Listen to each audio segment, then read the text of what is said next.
Do you remember when you used to go out with your mom growing up as a kid and you'd ask your mom to stop for some fast food and your mama would say, "We got food at home," and it would just make you so upset? But now that you have bills to pay and in this economy, you know all too well what she was talking about.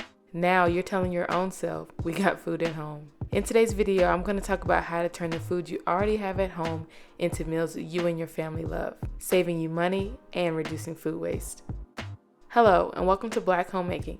My name is Jamila and I've created this channel to help other Black women in their homemaking journeys as they grow in caring for their homes, families, and communities. If you're interested in these topics, please subscribe so you'll know about upcoming videos. With the rising cost of groceries, it's so important that we're being mindful of the food that we're bringing into our homes. It goes beyond just trying to spend less. It's about being intentional with what we already have and being content with what God has given us. Making sure that we're not consistently bringing in more when there's perfectly good food in our kitchen that's just going to waste. One of the easiest ways we can steward our finances well is in being strategic in the way that we use the food in our homes to reduce what's being thrown out week to week. So today, come along with me on a kitchen day as I meal prep and make dinner for my family using some of the ingredients that we already had on hand. I'll be sharing my tips on how I reduce food waste and create meals that we genuinely enjoy. Thanks for being here. My first piece of advice would be to keep an inventory of what you have. And the way that you do this really just varies person to person. One way to do this is to just keep a visual log by looking in your pantry or your fridge at the start of each week as you're planning your meals and just keeping an eye on it that way. But another way is to keep a written inventory of what you have in your kitchen. I recently created a pantry household management bundle, and it does include inventory sheets for what's in your fridge, your freezer, and your pantry. And you can check the description on how to get your copy. But just keeping a log on what's actually in your kitchen is so key to reducing food waste, which is why I wanted to start the video with this tip because it is just so key. Because first you have to know what's even in there to then work off of that. And so it just gives you direction on the meals that you can make. And then it also just reduces the chance of you accidentally buying double of something that you really don't use that often anyways. Before I started keeping track of what I had at home, there were countless times that I'd buy like a bottle of honey mustard or Chick-fil-A sauce, and then I'd get home to find that I already had one that was still good, which just led to one expiring before I could even use it.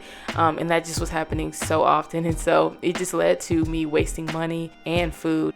So I just highly recommend that you come up with a system to just keep track of what you have that works for you. But working off of that last point, my next piece of advice would be to pay even closer attention to what's expiring soon. So keeping a general log on the things that you have in your pantry is very helpful, but I like to have a short list of the things that are about to expire soon so that I can be even more intentional with planning meals within the next week or so, just to make sure that it's still good and that it's still fresh, but then I'm able to use it without having to throw it away. One thing I love about the fridge inventory list that's included in my pantry bundle is that there is a column to keep track of when you open the item so that you can have a better gauge on how long you can use it. I'm sure if you're like me, you get so confused and annoyed whenever you open like a bag of the shredded cheese, but then you don't know when you opened it, and so you're kind of left thinking like, oh, is it still good? Is it not good? And I know some people will just say if there's no mold on it that they'll use it, but I'm a little bit more cautious when it comes to that. And so for shredded cheese, I try to make sure to include that on my fridge list and just make a note of when I opened it so I have a better idea of how long it's good for and the quality is still good. But then also, like I mentioned, I like to have a short list of just specifically the things that are about to expire. And so that the next week when I'm planning meals, I can make sure to incorporate it as much as I can to just use up those things before they go bad.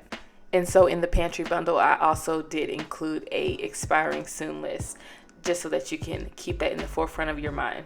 My next advice is to create a challenge out of it, make it fun. In January, my pantry was so full that like every week that I was buying groceries, it was just really nowhere to put it. And so I was like, okay, the whole month of January is going to be my goal to try to clear out my pantry as much as possible so then I can make room for the things that I actually want moving forward. And so I found so many unique ways to use up the things that I already had.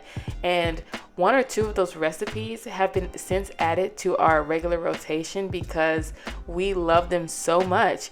Everything was not a home run, it just kind of met the need for that day, which is fine. But we were even able to come out of that finding new recipes that we loved. And then if you are going to do this as a challenge, I found it so fun when I was able to use up multiple things in one recipe. It just really turned it into a game and just made it fun. And honestly, this is the main way that I do try new recipes, is by using the things that I have on hand. It just keeps things fresh and fun so that you're not always just eating the same meals over and over again. And so going off of my last point is to think outside of the box. I don't know if you're like me, but when it comes to meals, I kind of just get things into a certain rhythm, into a certain pattern in my head, and that's just how I always eat that meal. So for example, if I'm making hamburger steak, in my mind, I'm like, okay, we always eat hamburger steak with rice, brown gravy, and then we also have some broccoli or cauliflower or something like that. And that's just the only way that I see it in my mind. But when it comes to trying to use up the food that you already have, switch it up. So maybe if you're used to always eating fried chicken with macaroni and cheese and green beans, maybe try to use it with the can of beans that you have in your pantry, or maybe using some of that asparagus that you already had in there. I know that you may prefer different meals with certain ingredients, but when it comes to trying to reduce food waste, try to get creative and pair different entrees with different sides than what you normally do. And then for my next tip, it's to be flexible with recipes. So like I was just talking about, trying to piece different meals together and like mixing and matching on the entrees and sides that you typically do. You can even have flexibility in the way that you make the meal itself. So if a recipe may call for heavy cream, but all that you have is whole milk, depending on the recipe, you can look to see if it's okay to exchange it or even try it out to see what the results are. But then another example is that if you're making like a stir fry, but it's calling for a different type of vegetable than the one that you already have in your fridge, but you see that the one in your fridge is about to go bad, you can try to use what you already have instead of trying to stick so strictly to the written recipe. I try to remind myself that most of the time it's really just not that serious, and a little variation will be okay. And that's even how you discover new ways and new flavors, and to just keep things interesting and not always tasting the exact same every single time. And before moving on with this video, if you're finding these tips helpful, please like the video. And my last piece of advice would be to pace yourself with leftover days. Have you ever noticed that as the week goes on, you have accumulated more and more leftovers from different meals from here and there? Well, whenever I notice this in my own home, I try to skip cooking for one night to just eat up all those meals as a family before moving on to another meal. And my husband is the chief of this. Whenever we first got married, we would have maybe like a little bit of leftovers from the Chinese food and then maybe some taco meat from the other night, and he would just eat it all together. And I was just so disgusted at that time, and I was like, how are you even eating these like vastly different foods at the same time? But now we honestly just did this the other night, because it may not even be like any like full portions left. It may just be a little bit from here, a little bit from there, but you just pause, take the night off from cooking, and then you just make a meal out of those. You may be like my husband and can just eat different things all in one plate, but for me, I try to eat mine in sequence. So I'll just kind of have like mini meals or like mini appetizers, and then just eat one mini meal first and then eat the next one, as opposed to eating it all at the same time. But either way, if the food is still good, you can just eat it in this way before it has to go to waste. And those are all of my tips. Thank you so much for watching this video. I hope it was helpful, and I hope it gave you at least just one new way to reduce food waste in your home and make the most of what you already have and what God has given you. And so if you're looking for a simple system on how to keep track of what you already have and make the most of the food that you have at home, don't forget to grab your copy below in the description. And if you enjoyed today's video, please like this video and subscribe. And if you would like more helpful tips and resources like these, please check out the blog at blackhomemaking.com. Stay blessed.